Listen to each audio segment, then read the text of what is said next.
So it's actually really nice to actually talk to a real lacrosse player. After having listened to you talk about your high school lacrosse for all these years, to actually have a legitimate lacrosse player on here, I'm excited. This is like a huge deal for me. It was D3, John.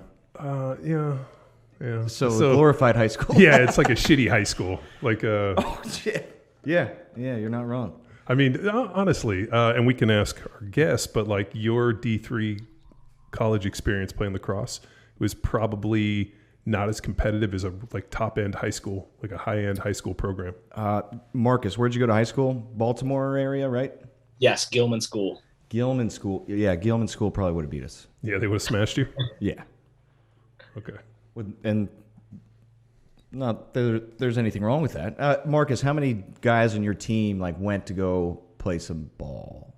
We probably had at least 6 or 7 guys go Division I. Yeah. And then we probably had, another 3 or 4 played D3. But the guys that went and played Division III actually really enjoyed their experience. I don't know if you had a great experience with it or not, but, it's a little less structured. You're able to, travel and maybe, study abroad for a semester. Life as a Division I athlete is pretty demanding. It's like a full-time job. So, yeah, we had a good mix of both. Now it's even more with some of those high schools in the Baltimore area. Those teams are stacked. Yeah, and it continues to be. Would you say Baltimore or Long Island is the place? Well, I got to rep my hometown for sure, the 410. There you go. And our 2 other members on our Utah coaching staff are Long Island guys. So I'm in the minority there, but I got to rep Baltimore. Sweet, man. Yeah, I'm excited for this one. We got a lot of ground to cover. I shot you some questions talking multi-sports, given scope of the PLL to listeners that may have no idea that league exists. And, man, life as a professional athlete / coach. Let's roll right into it, man. Yep. Why not lead off with giving 2 to 5 minute introduction, athletic career, coaching career. Don't feel like you're constrained to 2 to 5 minutes. Just go Texas. Stop putting fucking labels on people, dude. Is this a lacrosse thing? Labeling? Yeah. No. You're like, hold on, I got a piece of tape to put on your helmet. Yeah. Bring it back. All right, Marcus, go. Cool. I'll try to keep it interesting for the listeners. My name is Marcus Holman. I was born and raised in Baltimore, Maryland, as I just mentioned. Played my college lacrosse at the University of North Carolina, so I'm a Tar Heel. Amazing 4 years in Chapel Hill. Some of the best memories of my life down there. After college, I had the epiphany that most college athletes do of, holy shit, I'm done playing. I have no idea what I want to do with my life. And I was fortunate enough to have some success down at Chapel Hill, being an All-American a couple times and a finalist for the Tewaaraton Award, which is pretty much the Heisman Trophy of college lacrosse.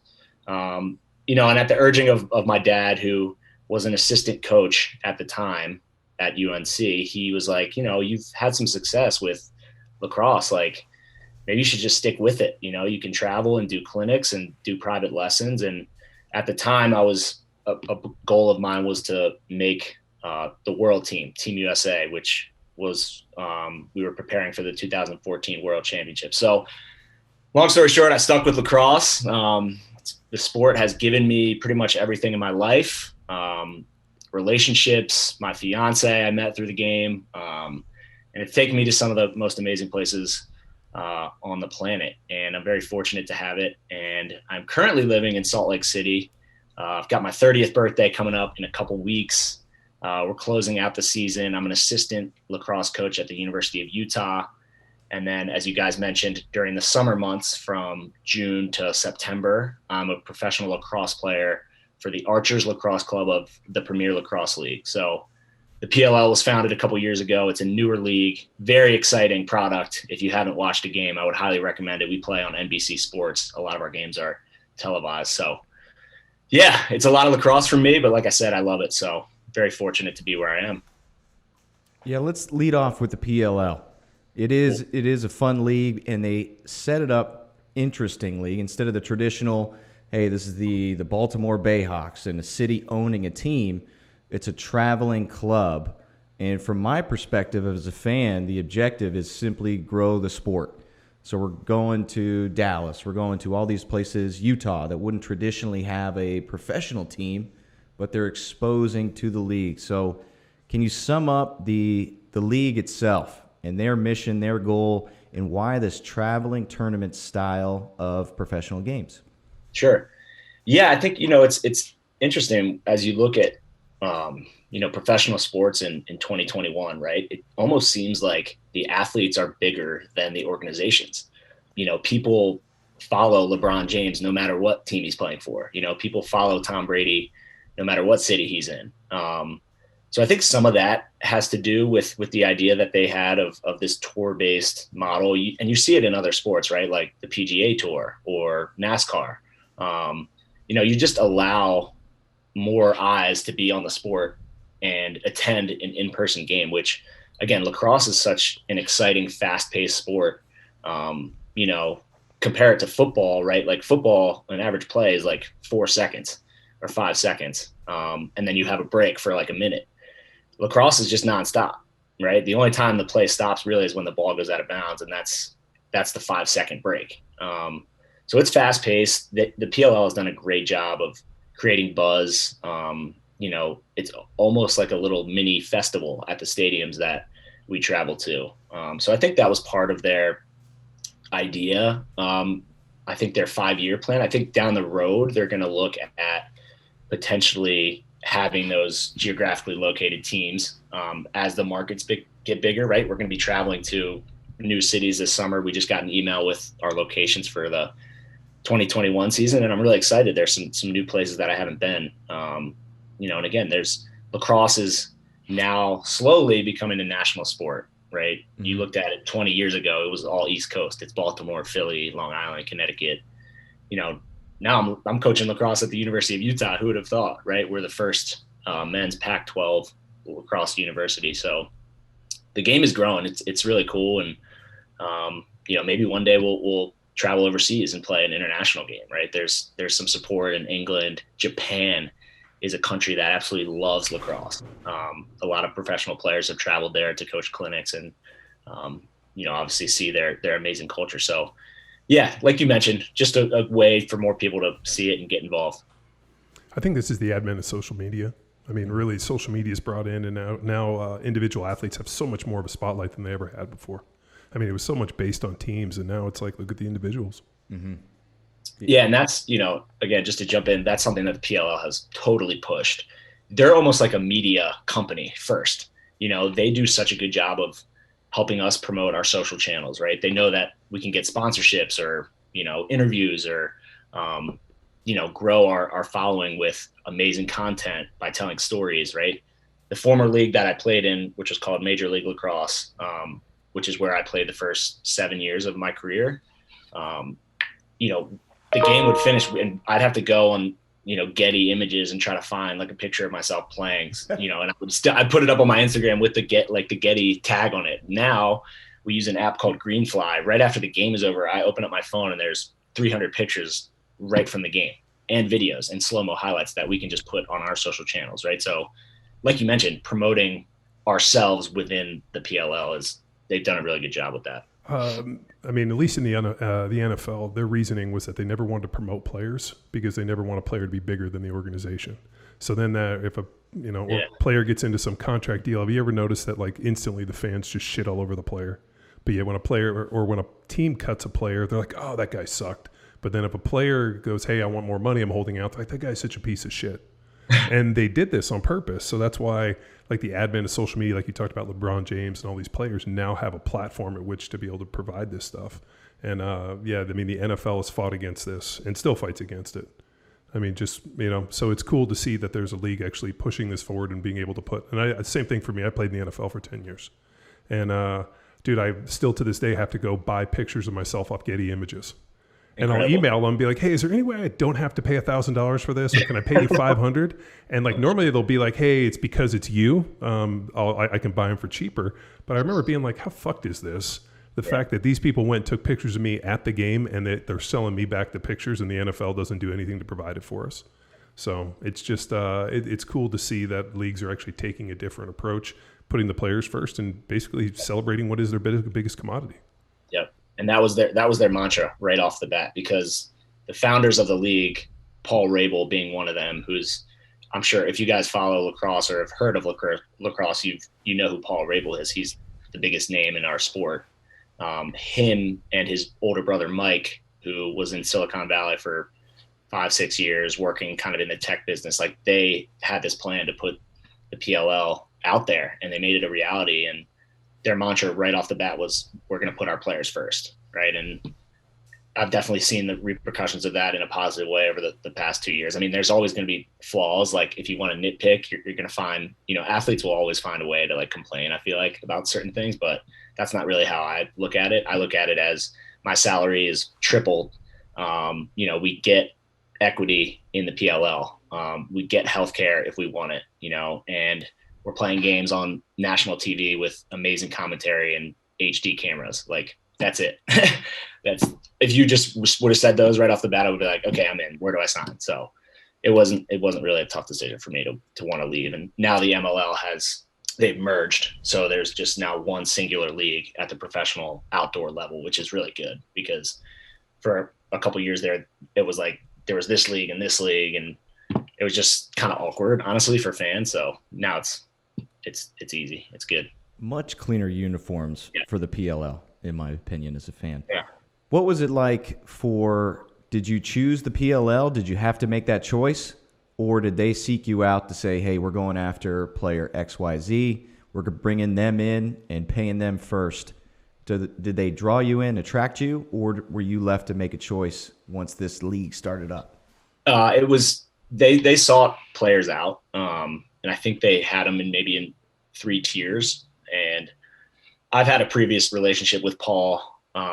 We played on Team USA together in 2014 and 2018. So, we're friendly. And when he was pitching it, he pitched it to myself and my other 2 assistant coaches out here, Will Manny and Adam Gittleman, who also play on the Archers, which is amazing. We'll get into that later, I'm sure. But, it was cool. It was a great opportunity. And he listed those things that I talked about. And it's not like, if you would have told me like, I'm going to pay you to play in a lacrosse game at any point in my life, I'd be like, okay, I'm in. I don't care about anything else. But it did get to a point where, after playing 6-7 years, winning a championship, it's like, okay, can we like legitimize this? Like, and I still have to tell people kind of, what the MLL is, like where I play. And, I just think they've done a better job of legitimizing professional lacrosse. And that feels good to be a part of as a player.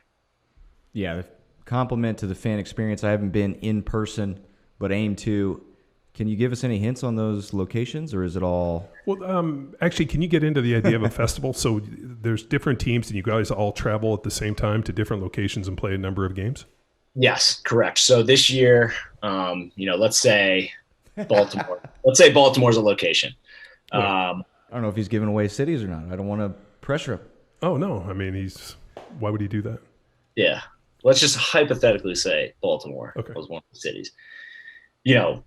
There's going to be weekends where we're going to play double headers. So the Archers play the Whip Snakes Friday night, and then we would have Saturday off. But on Saturday, the Chrome is playing Chaos and the Water Dogs are playing the Atlas. And then on Sunday, we would play somebody different. So there's going to be a couple weekends where you're playing Friday, Sunday, which I think is fun. It's definitely going to be demanding physically on your body, but you're able to. Sometimes the tough thing about only playing 12 or 13 games spread out over the entire summer is you don't get that like immediate feedback. And since we travel in as players, like we don't practice a lot. So it's the best team for the first 2 years has been the Whip Snakes. Their roster is like 97% comprised of Maryland alumni. So all those guys have played together within the past 6-7 years. Like their defensive unit is the same defensive unit that they had in college for 2 or 3 years. So they've been pretty strong because that chemistry is there. And we don't practice Monday through Friday and then play Saturday. You travel in Friday, you practice, then you would play Saturday, and then you leave and go back to your, whatever you're doing.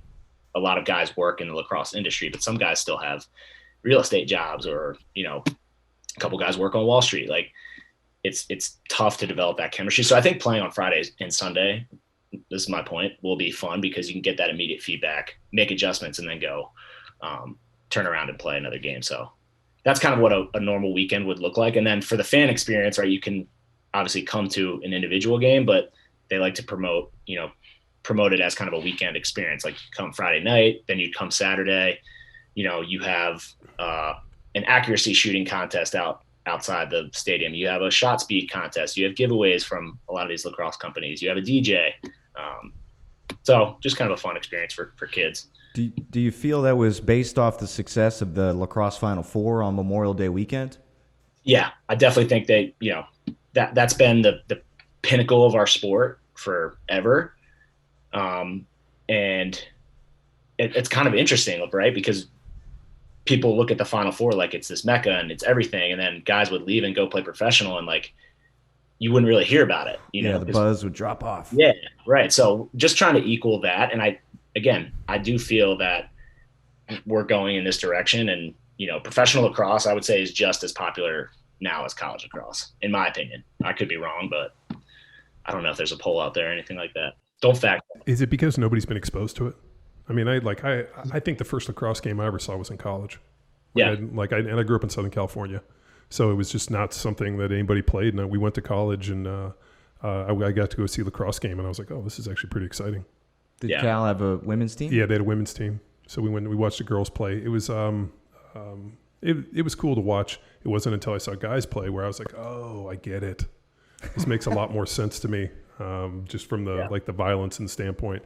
I'm like, you got helmets and you got sticks. Like, of course you're going to hit somebody in the face with it. Illegal violence. Yeah, I liked it. It was good. No, it was fast paced. Looked fun. To your point, I definitely think the exposure piece of it is the piece that has been missing.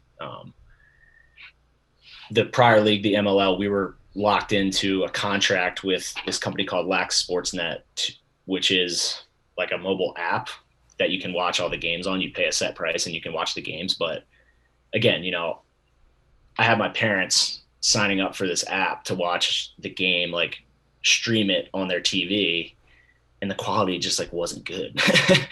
Like the cameras are blurry, like the camera work is shoddy.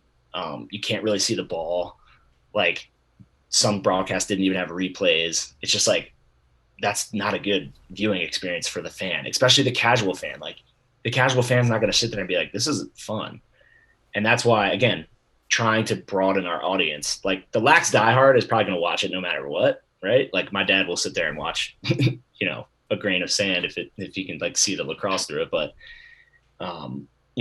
pairing up with NBC and having HD cameras and having legit commentators, HD replays, slow-mo, like that's the stuff that makes lacrosse exciting. Like you can watch the highlights. They're amazing. I think the media team in the PLL is one of the best in sports, and they've won a couple awards in their early going here in the first couple of years. Like they do an amazing job. So, it's growing, it's getting there. It's definitely a process. I think it'd be cool to see in the next 10 years, somebody sign $1 million contract to play pro lacrosse. That would be amazing. I don't think I have 10 years left in me, but. You think that's 10 years out? Maybe 20. You think it's 20 years out? Okay. Yeah. So what do you think it needs to happen? Big time sponsors? I mean, you're going to need TV. If you look at the NFL like TV deal or like the salary cap and all that, it's basically paid by the TV industry. So the media deal gets cut, and then that's where that money gets funneled. So it'd be interesting to see if they're able to take it onto mainstream TV and then actually get some TV deal, then the revenue would be able to flow back to you guys. And again, it's still relatively young. Like the MLL was founded, I think, in 2001. So it's been 20 years of professional lacrosse, right? So, when was the NFL started? In the 60s, maybe? The league merger, AFL and AFL? That was in the 60s. But before that, like 1800s probably. I mean, when the first NFL teams. First NFL, first professional football teams were probably like around the turn of the century. But Yale, Harvard, ended in 1800s, and then the forward pass was invented by FDR. Yeah. Fun fact. That's right. So whenever the hell he was president, nobody knows. Nobody knows these numbers. But I mean, think about how long lacrosse has been. Isn't it like a Native American sport? Yeah. It's the American pastime. Yeah. So why is it? I mean, why has lacrosse never really gotten a chance on the national stage? Dang, you guys are hitting hard-hitting questions this Monday morning. Geez, I'm only halfway through my Well, I mean, you did go to North Carolina, so you should be a pretty sharp dude. You probably have thought this stuff. And I only make that joke because my wife went there for grad school. Nice. It originally was a Native American sport. They founded it. The fields used to be miles long. They used to play it kind of as to either settle disputes between tribes. They would play lacrosse. And I think I'm glad, again, I think about the PLL, just recognizing that and storytelling about the history of our sport. It's something that again, the casual fan, the viewer would be like, wow, I didn't know that. But it's actually the first sport that was ever played, if you want to follow those guidelines. And I believe that. So it does have a spiritual element to it. I feel it when I play, when I hold a stick in my hand. I probably have a lacrosse stick in my hand 330 days out of the year, I would say, between coaching and playing. And it's medicinal for me. I could just grab a stick and a ball and throw it against the wall for half an hour and be in the zone. So I think for a lot of people, understanding why they play, realizing the sacredness of the sport is important to me. And I try to inflict that onto younger players that I coach or our college players and stuff like that. But that's kind of, I didn't really answer your question, but I just hope it continues to grow and get the exposure it needs. It's been 3 years with the TV deal. So, we're like where the NFL was in the 60s or 70s. So that's, again, we're just behind the 8 ball, but the game's growing for sure. How'd you guys get into the assistant coaching for universities? Was it something where universities reached out to you guys and said, hey, I know you guys are playing professional lacrosse and here's your season. It'd be great if you guys could come and help and work with our players? Well, if I looked around the league, I think you'd see maybe 12 to 15 guys that are involved with college coaching. Again, it works out really well because the college season ends usually on Memorial Day, and then the professional season starts right after that. So you can do both. Obviously, you're supplementing your income with playing professional lacrosse, but again, it's a nice resume builder. You're a professional athlete. Well, you have to understand the sport to some extent. If I stood up right now, I'm 5'10", I'm about 180 pounds. I probably have like a 20-inch vertical leap. I don't run the 40 super fast, but again, another reason lacrosse is so cool is because I would say I'm one of the smarter players in the league. I play angles well. I can think 3 steps ahead. I know where the defense is going to be. I'm able to use my knowledge of the game to help me succeed. It's probably one of my biggest strengths. And yeah, I just think those things combined, if a university is looking for a coach, they're like, okay, those things that makes sense. I'm able to sit and talk about lacrosse all day. Now, does that make you a good coach? No, it doesn't. It's definitely one of the, prereqs. You obviously have to be able to develop relationships. You've got to be able to motivate. You've got to be organized. You've got to be able to communicate clearly. And those are, other kind of pieces of the puzzle and things that I'm working on as like I said, a 29-year-old, I'm trying to push myself to improve and, in all areas of my life, coaching, playing, being a better brother, being a better fiance. So it's just kind of my mindset when it comes to stuff. Again, kind of a long-winded answer to your question, but how old were you when you started playing? Probably 5. I like to say I came out of the womb with a stick in my hand. Both of my parents played Division I. My dad played at Johns Hopkins. My mom played at Towson. And they were both very successful with it. And then I grew up, in a suburb of Baltimore where lacrosse is probably the most popular sport, honestly. So, it's funny to think back, like, and read and understand about, human behavior and how much our communities affect who we are as people. Like, they say that you're the average of the 5 people you spend the most time with, right? So, when you're growing up in a community that is just lacrosse all the time, like my dad was coaching at Hopkins when I was 9 or 10, and we would go to those college games all the time. And I just remember being like looking at those college guys, I was like, these guys are larger than life as like a little 10-year-old. And then to be able to kind of follow that path and, kind of just continue to, I like to say too, like the 12-year-old me would be like, so proud of like I was able to watch some of my idols and then play with them and like be roommates with them. And I was like awestruck. And I think that was an amazing experience for me, talking to guys like Kyle Harrison and Paul Rabel and Steele Stanwyck, just some legends that it's been cool to just kind of continue to break barriers, as a lacrosse player. I can picture. You're like, oh my God, you were my hero when I was 12 years old. And now they're like, pass me the damn ball. They're like, fuck you, kid. They're like, God damn, why do you have to? You make me feel so old. He's like, when I was 10 years old, you were my favorite player. You're like, God fucking damn it. Yeah. And now it's almost, I'm probably like right in the middle, like, but it's almost getting flipped now. Like, I have some of our college players at Utah. One of our players is from Raleigh, North Carolina, and he was like, Coach Holman, I have to tell you something. I was like, what? He was like, when I was younger, I used to idolize you. And I was like, wow, that's. Oh, you're really sucking up for playing time, aren't you? Yeah. Okay. Like, take another lap. Get the fuck out of here. Bump him up, put him up on the man up unit, but it's cool how it's coming full circle as I get older. Well, you just got to come up with like really good digs on him. Be like, oh, if that's the case, I thought you would have been better. Just totally fucking torch him and be like, wow, I guess the bar's just been raised from my expectation of you. Yeah, I'm not that quick with it. Yeah. Maybe I'm just the only asshole that thinks about that stuff. No, it's great. Yeah. What was it like growing up a coach's son? Like, did he ever cross that line from dad to coach when following your games as a kid? Yeah, well, I have an amazing dad. He's the best. We're like best friends. Again, he's the head coach at the University of Utah. So he is now my boss and my dad and my coach, still my life coach. But yeah, he his biggest strength as a coach is his ability to motivate and just be honest and truthful. I think some people shy away from that. Like, if you're doing something wrong in practice, he's just like, fix your shit, and he's not afraid to smack you on the ass, but also like put an arm around you if you need it. His ability to just like develop relationships as a coach is honestly second to none. But circling back as like maybe like a 12-year-old, he was coaching our rec team in Baltimore, and we had a pretty good little squad. We were scrappy.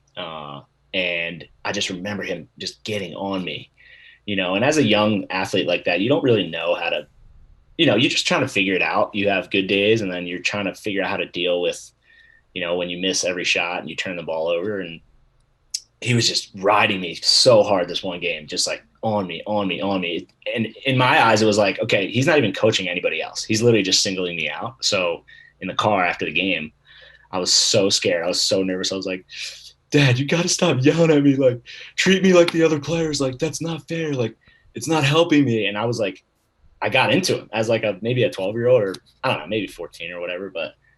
And he was like, I think it just kind of took him aback a little bit. And he was like, wow, okay. Like, I appreciate you saying that to me. And I do remember that as like a moment in our relationship where we kind of grew as a father-son, and I think to any parents out there, you have to, I wouldn't know because I'm not a parent, but from the son's perspective, like, you can, if you're going to push, you got to like be able to hug as well, and it can't just be all the time, like push, because you'll drive your kid to not want to play the sport. And luckily for me, we were able to find that balance, and I never felt like he was like making me go out in the yard and shoot. That was always something like I just wanted to do, and I think my internal drive has always pushed me to the places that I want to go to. And that's another thing with athletes is if it's not coming from within you, it's going to be tough to sustain. So yeah. And did he push you to play more sports than lacrosse? Yeah. My childhood was incredible. We had a big yard, and we had this community down in Annapolis where we would go to in the summertime. I'd go to summer camp, and the camp was like a sports camp.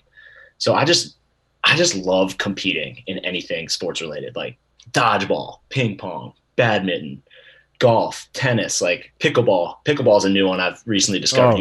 We're on board. Yeah, epic, so fun.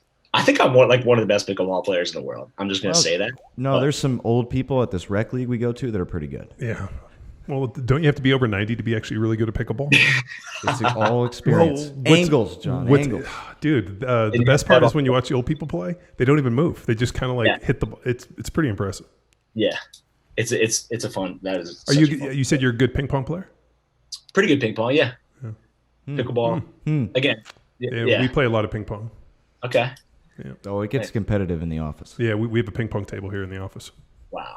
That's awesome. And our own custom paddles.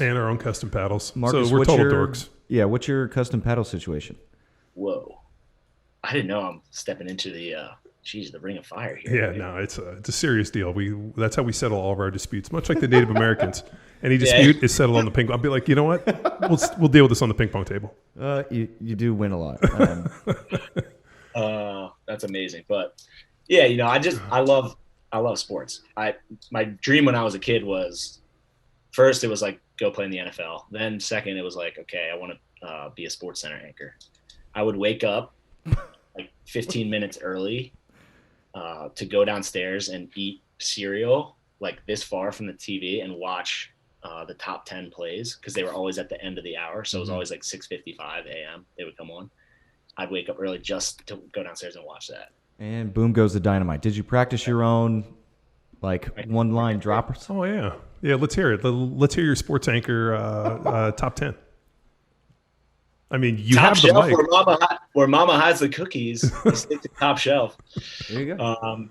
I actually did a little bit of color commentary after I graduated. Again, I was kind of finding out what I wanted to do, and I did some broadcasting for a couple of UNC games. It was fun. Dude. I kind of have like a little monotone voice, so when you hear yourself, you're like, God, are you even interested? You really have to over enunciate your pronunciations when you're on the air. And actually, there's nothing more annoying than listening to yourself. I know, because when we listen to the podcast, we know I'm like stabbing myself in the face. I'm like, God damn it! If only I could sound more interesting. 100%. So what sports? I mean, what sports did you play growing up? Did you play football? Did you play hockey? Yeah. I mean, what were the major contributors? In high school, it was football, basketball, then lacrosse.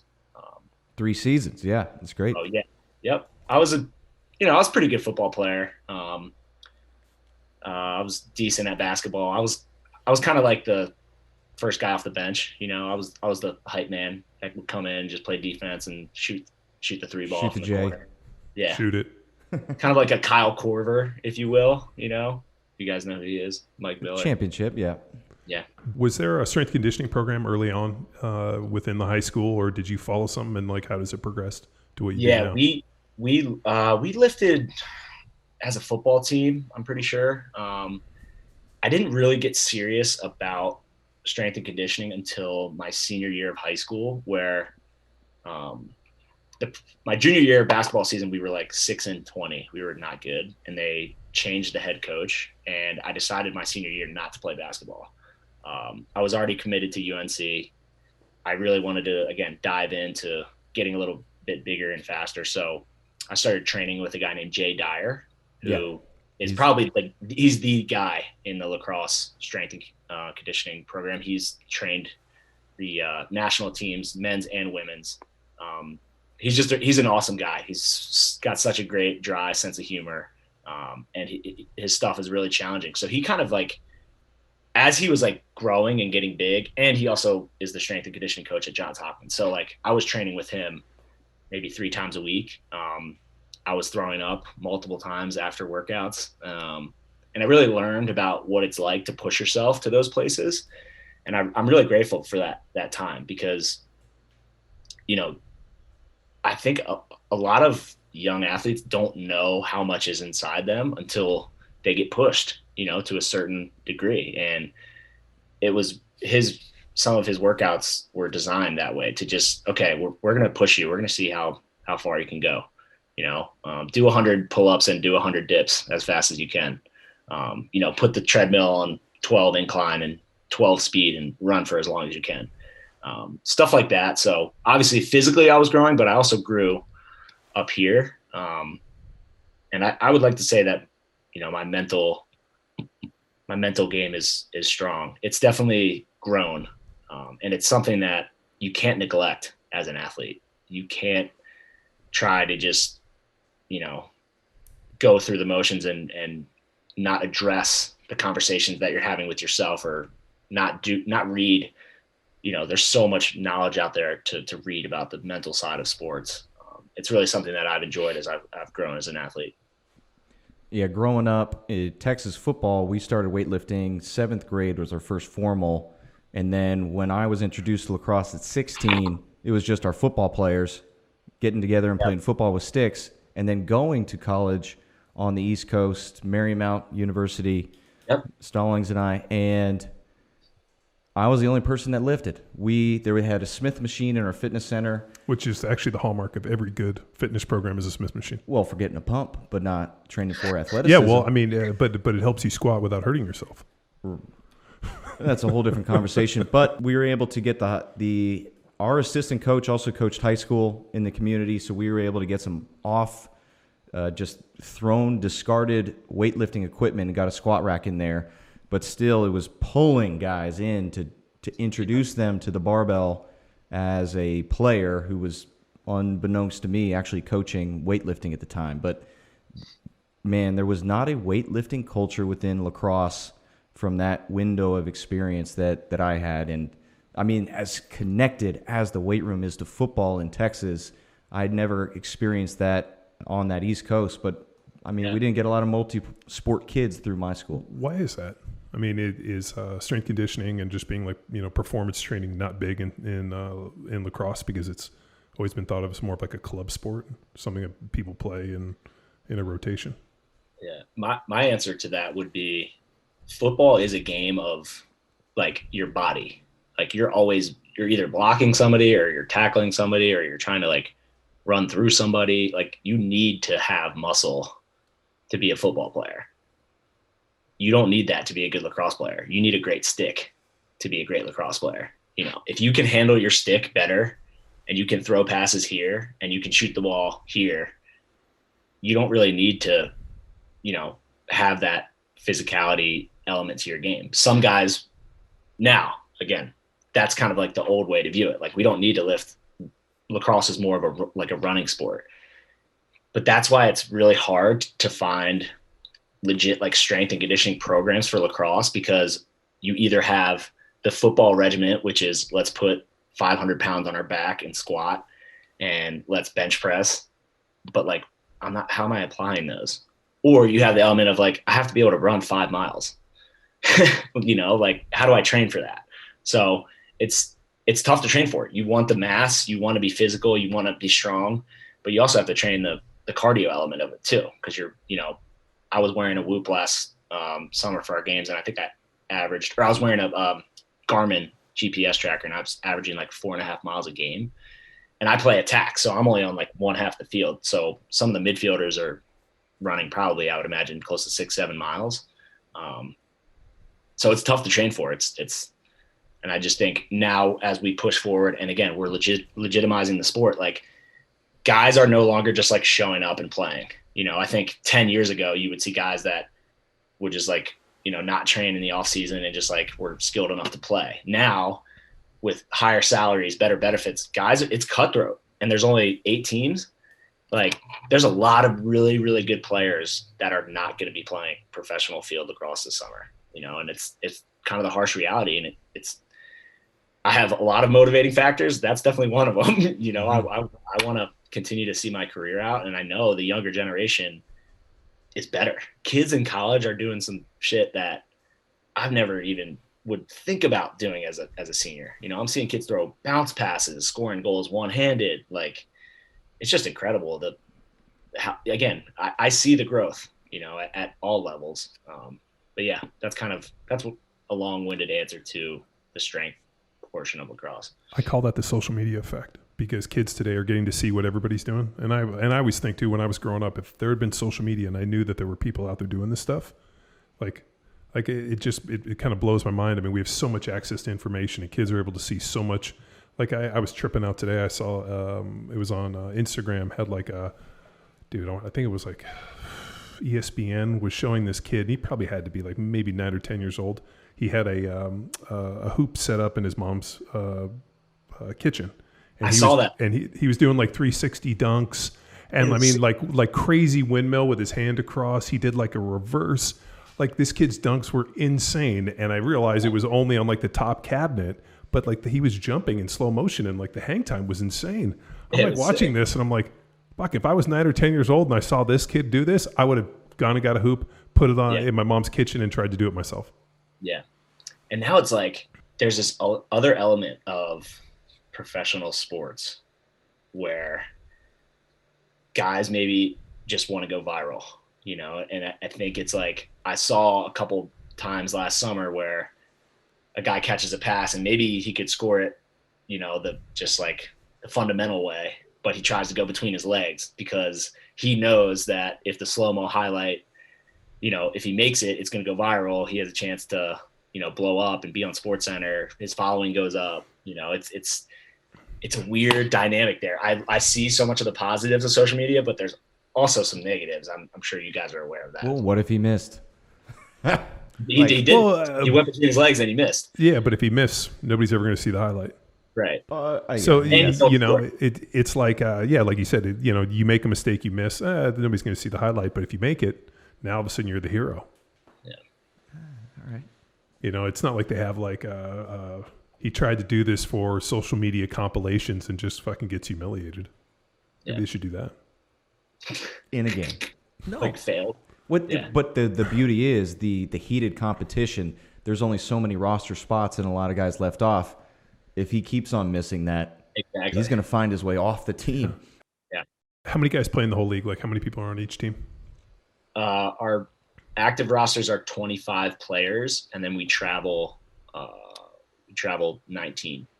So six guys are on the practice squad, pretty much. And 7 teams now with cannons.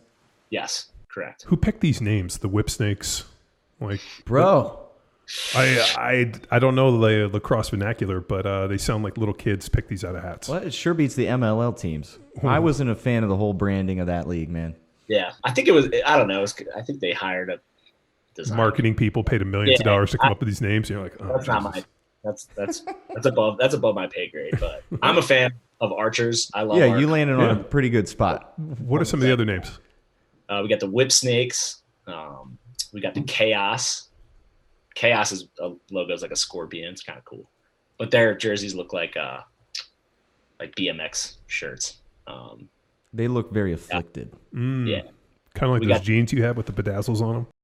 I'm wearing them under these table, guys. This would, you know, it would be cool right now if we had the technology to like put up the logo as I was saying it. We got a guy in the corner that's going to take care of that. Yeah, we have a producer, and what are you doing, guy in the corner? We have the technology to do this. So all you got to do is ask, and there's a good chance in the final take that this thing will come out. Yeah. Flowing them out. There's the Chrome. There's the Atlas. There's the Cannons, which they pulled that team from the MLL. The Water Dogs were a new team, and then the Archers. Redwoods. Yep. Mm-hmm. I like it. Yeah, I'm a fan of the. Holman tried to pick up one of your shirts, but you're all sold out, man. So hot stuff. Love that.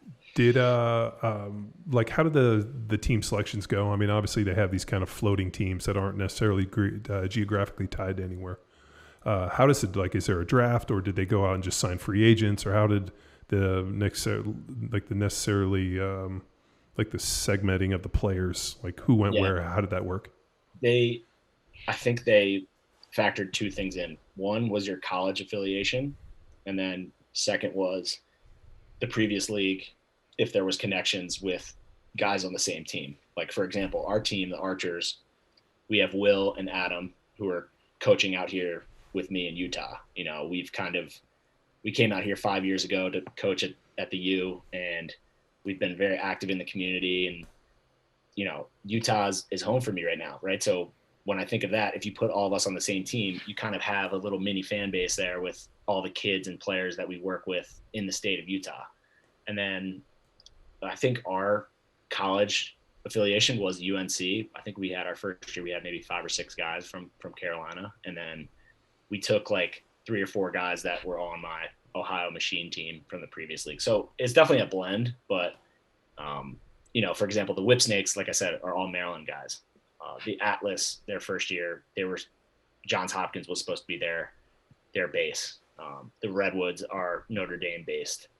So there's definitely like small pockets of, you could just, if you're a Notre Dame fan, you cheer for the Redwoods. It's just like what you're going to do because you've been watching those guys play in college and now they're playing on the same team.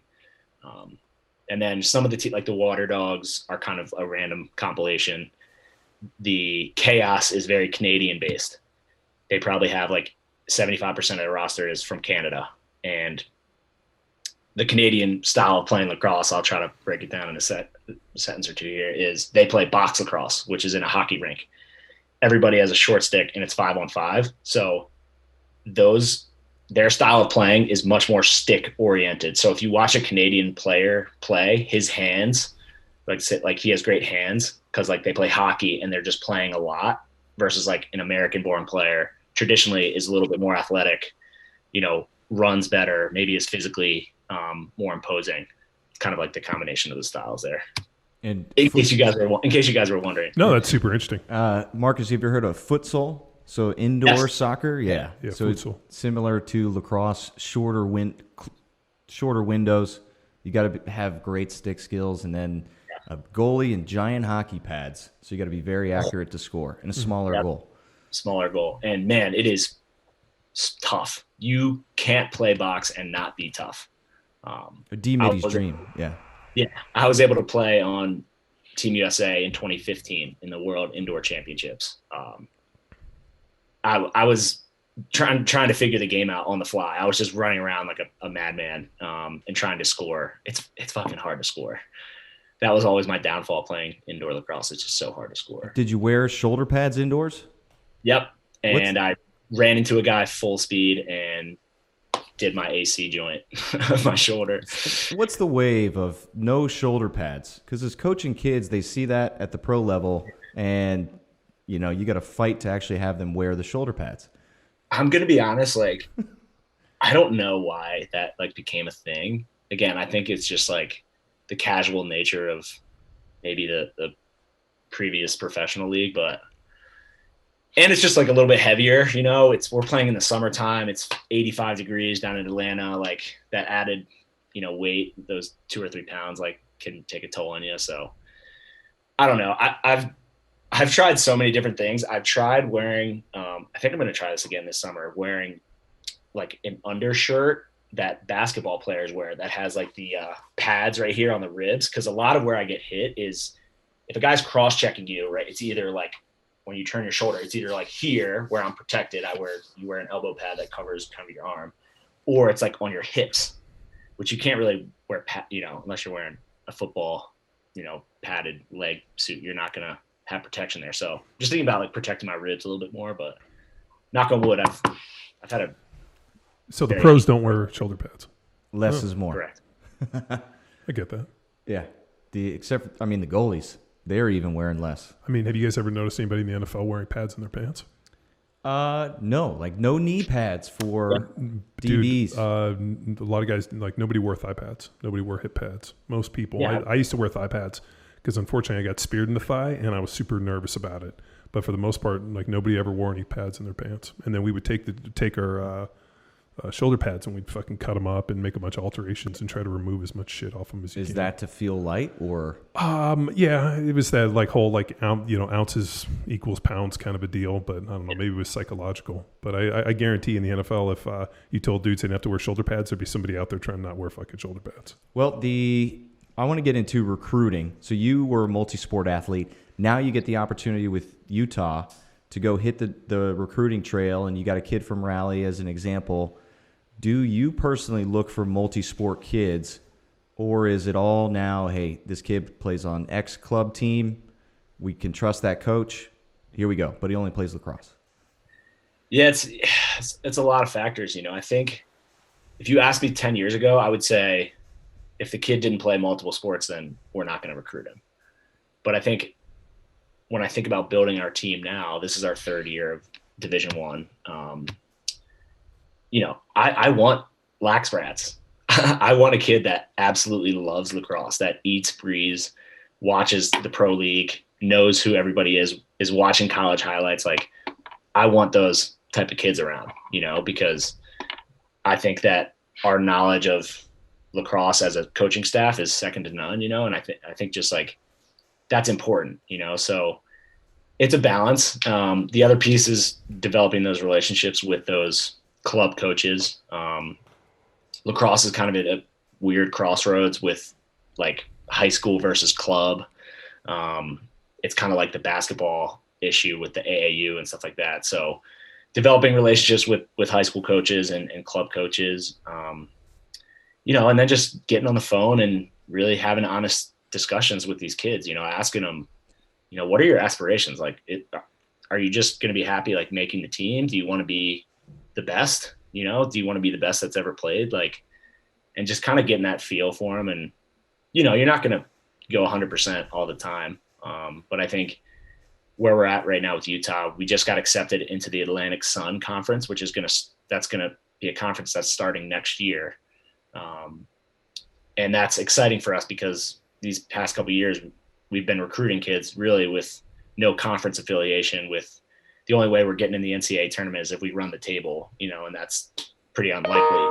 So it's exciting. And that progress has been reflected in the classes, the class that's going to come in next fall. And then the one that we're building right now that we're really excited about is our junior class. So it's exciting.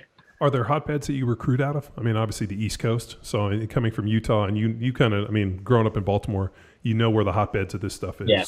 So you're going there. Is it hard to convince these kids to go to Utah? Probably the only thing these kids know about Utah is Mormons. They're like, wait a minute, but I'm not Mormon. And you're like, well, we educate more than just Mormons in Utah. Yeah, and that conversation like comes up probably on like every other recruiting call that we have. So with COVID and stuff, there's been no travel to the campuses, so we haven't done any in-person recruiting. It's been all Zoom, and we usually have the families on the Zoom too. And sometimes the parents ask about what's the deal with Utah? You just got to explain. It's just part of the state. I think Utah is one of the most underrated states in our country. It is absolutely beautiful. Is this your pitch you're giving us right now? Well, somewhat, yeah. Dude, I come on out. I was in that exact same position. So as a senior in high school getting recruited, I got hit up by BYU, and my first question is like, "Don't you have to be Mormon to go there?" And they're like, "No, but you have to adhere to all the Mormon principles and everything that And they went through all this stuff, and the coach wasn't Mormon. He's like, "I get it, dude. All right, see ya," and that was it. Yeah, the University of Utah is definitely different. I think BYU is like 98% Mormon. The University of Utah, I think, is maybe 30%. But anyways, like this place is amazing. I've loved living out here for the past couple of years. It's been such an incredible experience. But back to your point, I'm from Baltimore. My dad, we grew up in Baltimore together, and then our two other assistants are from Long Island. And again, we're getting to that point where it's like, I'd almost rather take like the fifth best player from a Baltimore area school than like maybe some kid that's like dominating out in Oregon. It's just kind of like, you got to factor in the level of competition he's playing against, the level of coaching, like his IQ and stuff like that. So not to say that we aren't recruiting West Coast kids. We have a lot of kids from we have kids honestly from all over the country. But you're going to lean towards the Baltimore, Phillies, Long Island to start. And then kind of branch from there. Dallas is definitely an emerging lacrosse hotbed. Denver, Colorado, LA is starting to get some better players. Seattle has some kids coming out of it. So what about Dripping Springs, Texas? Oh, we got some D1ers. Do you really? High Point. The kid went to High Point last year. VMI. I think VMI is D1. Yeah, VMI is. Yeah, there's some rock stars. I don't know how they're doing. I had to check in. But the seventh grade team, that's where the fire rises, John. But through the barbell, hopefully. But do you have any Texas kids on the squad right now? Yeah, one of our best defensemen is from maybe Plano. Yeah, Plano's Dallas area. Yeah, quite good. Yeah, and then our best freshman is from South Carolina. Our best offensive player, two best offensive players are from LA. So it's kind of a mishmash. It's cool. And I think that's that's again, a little bit of our recruiting pitch is like, let's say you go to Bryant, all right, or an East Coast school, or like maybe UMass, right? 90% of those kids are going to be from Long Island or Boston or Philly. You come out to Utah, your roommate, you might be from Atlanta and your roommate might be from Seattle. Like those are two complete cultures like meshing together. Like two of our like the best buddies on our team are like this little frat kid from North Carolina and this like fashion kid from LA, and they're like boys, and this one kid has his like boat shoes and his khaki shorts, and then this guy's wearing the trendy hoodies with the colorful like patterns and stuff like that. Like it's just funny to see them mesh and become friends, obviously through the sport of lacrosse. And as like there's nothing better than being on a team. It's the best feeling in the world. Oh yeah, and that's why I continue to play and why I love coaching so much. Do you ever jump into the training? So I also coach strength and conditioning at Georgetown, and the coaches would, hey, find their way to the weight room. Hey, coach, what are we doing today? So they'd be sprinting, they'd be lifting and getting after it with the boys. Do you find yourself in there to train with the team? Yeah, this year's been, again, a little bit difficult because of COVID. The weight room protocols are kind of shitty for our guys, to be honest. They're working through it, but hopefully next year it's back to more normal kind of routine. But yeah, and this is actually the first year that I've worked with a personal trainer who actually was our S&C guy at Utah for our first 4 years, and then decided to branch off into the private sector. And now I train with him 4 times a week, and then I'll jump into practice, probably every other week, just to replicate that speed of the game. The pro game is obviously faster than the collegiate level, and but it's still like, it's hard, because our season for the PLL starts June 4th, and we'll have a week of training camp leading up to it, and then we're off to the races. So I definitely think that gives me an advantage because I'm able to kind of compete and see those live reps and get slashed, before the season starts, which feels good.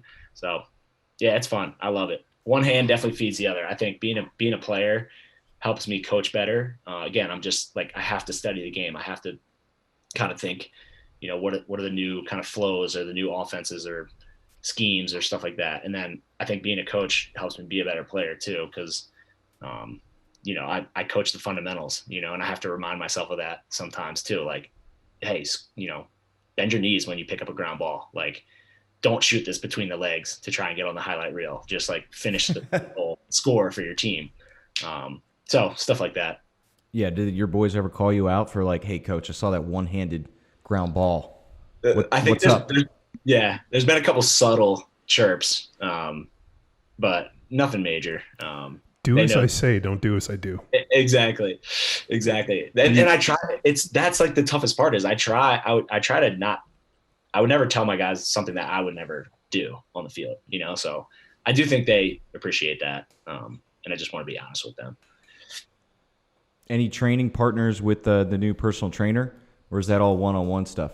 So we have a crew out here. Again, Will and Adam, the assistant coaches at Utah. They're my training buddies. Will's a lefty attackman.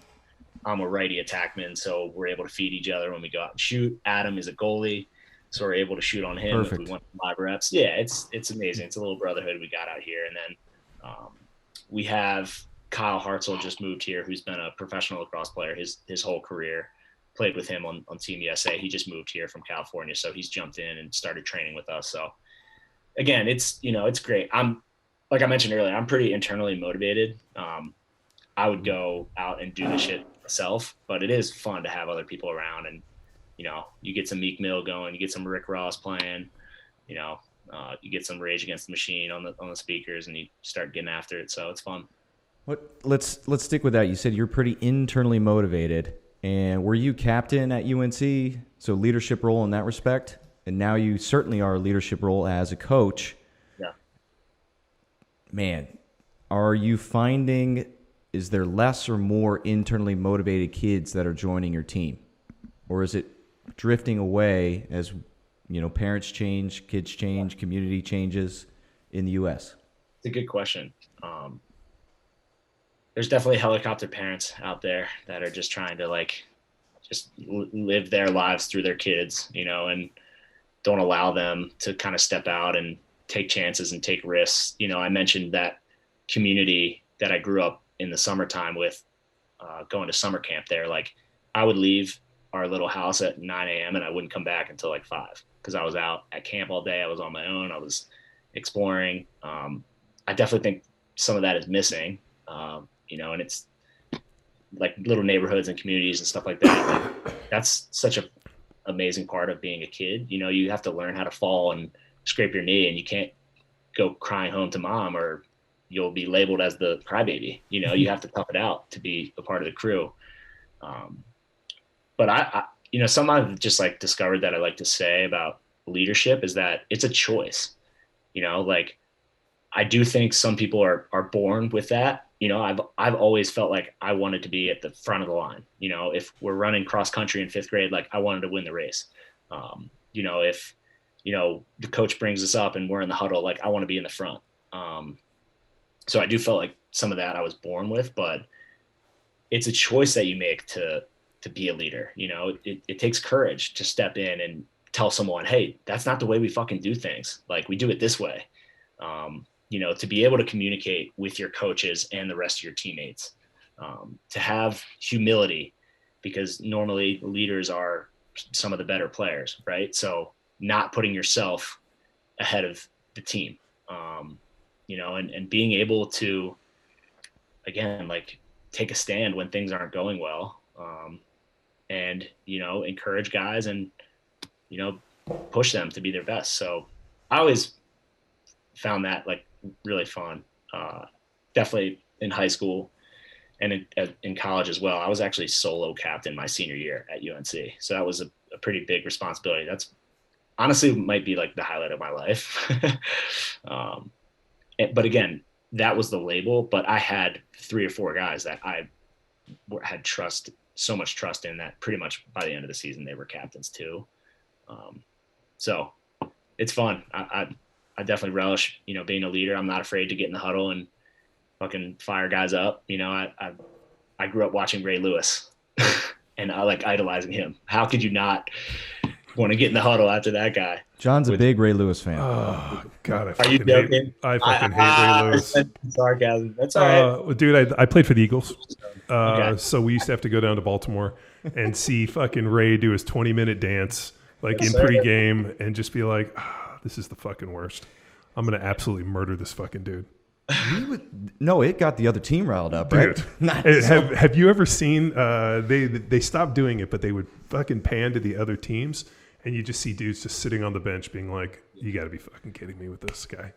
The fucking dance and like the whole thing, like to the point where they cut players, like because they'll announce players to run Like out. the So they defense. always did the defense with Ray, and then they just stopped like announcing anybody because Ray would take so long, and they were like, "Fuck, this dude's gonna dance for 20 minutes. We got to figure something out on this thing." And then I remember one time we went down there and they're like, "Hey, we got to go out early," and they were trying to figure out like extra time to give Ray to. I'm just like, "Fuck this dude and his dance. This is fucking. I'm gonna murder this dude." My question for this is off topic, but what did Ray Lewis do non-home games? Did he just get his boys around him and then do it in the middle of the huddle? No. Yeah. Before the game, he would do something, but I know when they would have the offense on away teams or like on away games, they would call the offense first and they would introduce those guys. And I think Ray would just bring his little posse and do it on the sideline. It's fucking awful. And I mean, I know the Baltimore fans fucking loved it and people loved it, but as a player, I'd be like, fuck this guy. Let's get this shit going. Is it a pregame dance if no one's watching? It was so epic being a fan. Oh, dude, I'm sure. But it's funny that you brought that up because they've heard me on this podcast be like, fuck that dude. And I remember one time he did it in preseason, which I thought was even more disingenuous. And I remember coming out and fucking hitting him. And Ray was an incredible player when he got to hit against backs and tight ends, but not as good when he got to hit against linemen. Yeah. And it was pretty funny. It was actually the first time I actually saw him legit, and I got a nice hit on him. And it was the last time I ever saw him again. That dude was the master of fucking slipping and sliding. But his fucking dance. His instincts as a linebacker. Yeah, he's a good player, man. He deservedly to be in the Hall of Fame. So. But yeah. But, I mean, what we could do is get into a little bit about how the mob runs Baltimore and how... It's called Baltimore. There's no T in there. Well, I know, but how the mob runs it, and then Ray got in trouble with that deal down in... I don't think we should go there. Down in Atlanta, and Who was it? Art Modell had to call in some favors to make that shit go away. Allegedly. Allegedly. This is now a conspiracy theory. Well, that's half this podcast, Marcus. You're not a flat Earth guy like Tex, are you? Let's not even. I don't want to go there now. Well, it's a spinning coin. It's really fast, guys. Trust me. Oh shit. Let's see. Where else can we go? I want to stick with the coaching and leadership. Where do you seek to improve your coaching? Do you go to certain basketball coaches? Do you go to certain leadership coaches, icons? Where outside of the scope of the sport do you seek to grow as a leader and communicator and coach? Great question. I feel really fortunate, again, to have my dad as the boss. He's got. I want to stick with the coaching and leadership. Where do you seek to improve your coaching? Do you go to certain basketball coaches? Do you go to certain leadership coaches, icons? Where outside of the scope of the sport do you seek to grow as a leader and communicator and coach? Great question. I feel really fortunate, again, to have my dad as the boss. He's got 40 years of coaching and business experience. He kind of went back and forth between coaching and starting his own mortgage business. When the housing market crashed in 2008, his business pretty much went under. And that's what forced him to kind of get back into coaching. He had to step away from that. So the reason I say that is because he knows how to deal with people. He's such a great, again, I talked about, he's obviously my dad, but he's such a great mentor to me.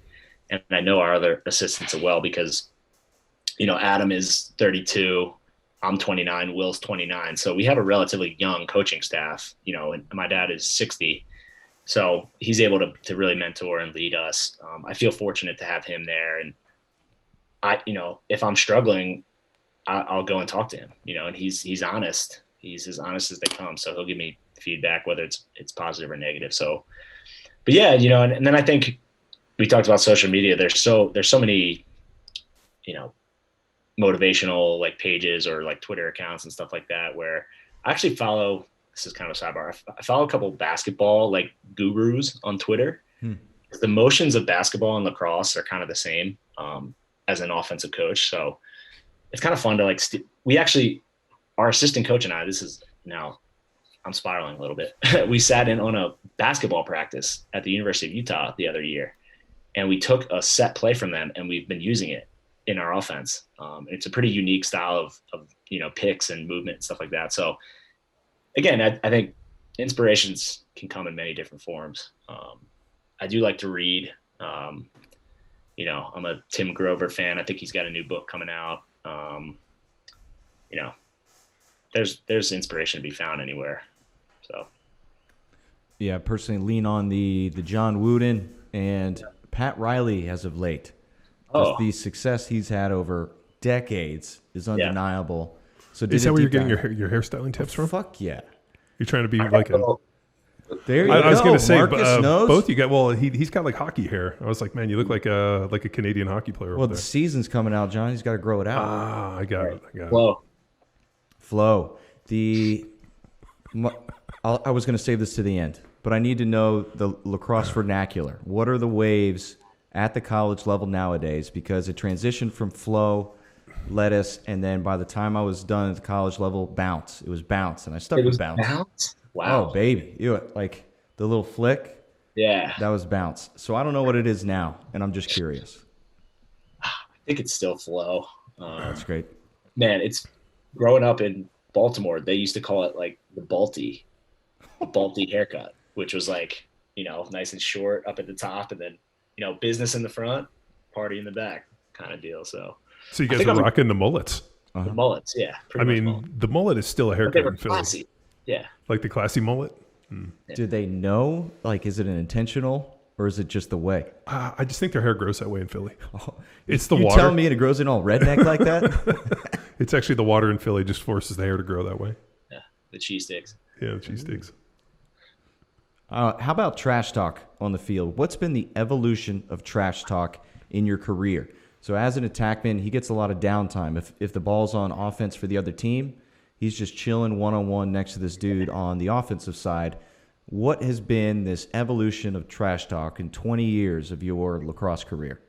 I'm not a big trash talker. I like to like just get fiery and passionate, you know, and I think that might rub some people the wrong way, but rarely am I like specifically like targeting, you know, like a goalie or a defensive player. There's definitely guys that I play with that will just be like, you fucking suck. You know, I'm like, whoa, like, geez, like, I like to kind of be subtle about it. You know, if we score a goal and I'm running by the goalie, I'm like, he can't see shit. He's not seeing it today. You know, just subtle like that. But yeah, it's intense now at the PLL level. Like it's definitely intensified over the past 5 years, I would say. And again, like I don't like to do it because, as you mentioned, when the ball's down the other end, I'm literally just like standing right next to my defense. Yeah, like what are you gonna do? Talk shit to the dude for like a few minutes? You're such a fucking asshole. No, it's gotta be subtle. Well, the other one too, and this was whenever people ask me about talking shit, I never wanted to wake a sleeping giant. Like if somebody was having like a bad day, or more importantly, like something wasn't going well, I was just gonna like let them keep fucking having a good bad day, opposed from like talk shit to them and then like all of a sudden hit their courage or make them like, you know, fucking feel like they want to man up to it and be like, oh fuck. Sometimes with that talking shit, it comes back to bite you in the ass. Who was the player that looked up to the skies, the heavens, and screamed, "He knows not what he's doing"? Fuck. Yeah, it was. I can't remember his name. I'll have to go look it up. But it was against the Redskins. I took some fucking shots on this dude late after the play, and he was having a bad game. And then I told him he was a punk bitch and to talk shit to him. And all of a sudden, we're in the huddle, and he's on. You know, obviously the defense breaks, and he's over there praying for me. Be like, forgive him, Jesus, for he does not know what he does. And he's over there praying, and Trey Thomas, who's our left tackle, is like, dude, you better do something. He's fucking praying for you. I'm like, fuck you, and you're fucking, fuck him. Yeah. You know, fuck this religious bullshit, you know, just talking shit. And he went out, and the dude fucking next play just literally ran through my neck, like hit me in the head, buckled me, like tackled the ball carrier for loss. Yeah. And I was like, lucky play. And then the second play, he did it again. And I remember being like, I'm sorry I offended you and your God, you know. But yeah, like that was my one experience talking shit, trying to make somebody look bad and like waking a sleeping giant. So whenever I hear people like, you know, especially like you see on, you know, people, John, talking so much shit, I'm like, God damn. Like the other one too, and you probably the same way. You're like, man, I'm so fucking tired from running. How do you guys have all this extra energy? Yeah. It's like, again, I think there's subtle ways. There's different ways to do it. You know, I think if I pull up from 12 yards and sting a corner, you know, maybe I just kind of give the goalie a nice extra glance for a couple seconds, like kind of stare him down. But a lot of the trash talk in lacrosse happens in between the boxes, right? So you sub on the fly, so guys are running on and off the field. That makes it for a little, like they put a camera and a mic up in the box, and there's usually because the teams are only maybe 10 yards away from each other, so there's a lot of jawing back and forth on the sideline. So, but I'm on the field pretty much the whole game, so I'm not. So there's obviously there's like dedicated offense, dedicated defense, and then there's guys in the middle. Midfield, yeah, can transition, but imagine 6-on-6. Yeah, gotcha. With a box in the middle that you can sub free flowing on and off, and I mean fast paced. No time for commercials as a fan. Just saying. Nice. And maybe that's why they're not growing. When when are the games? So are the games on Saturdays? Yeah. Yep. So it'll be weekends throughout the summer. We've got a couple bye weekends. The championship playoffs start, I think, Labor Day weekend, and then championship is September 19th. But it's on and it's on ABC. NBC Sports, and then a couple will be on NBC Main, which is exciting. Again, that's, you know, millions of viewers on NBC Main. So yeah, baby, year 3 of the PLL. Let's go. Mm-hmm. No, I definitely want to watch it. Cool. What do you foresee as the future of lacrosse? Is PLL allowing the sport to then break this next barrier and become, instead of the top big 5 we have a big 6?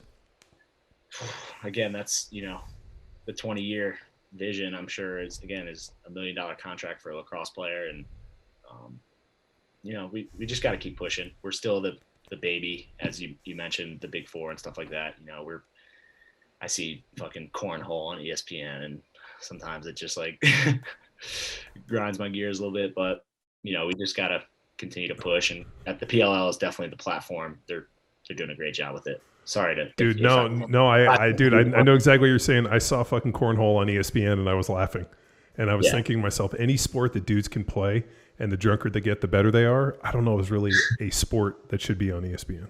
Right. The Ocho. Yeah, I mean, dude. Yes. I mean, not to say cornhole's, like a game you play at like a barbecue on a Saturdays, and these dudes are professional cornhole players. They're really good. I watched it and was like, holy shit.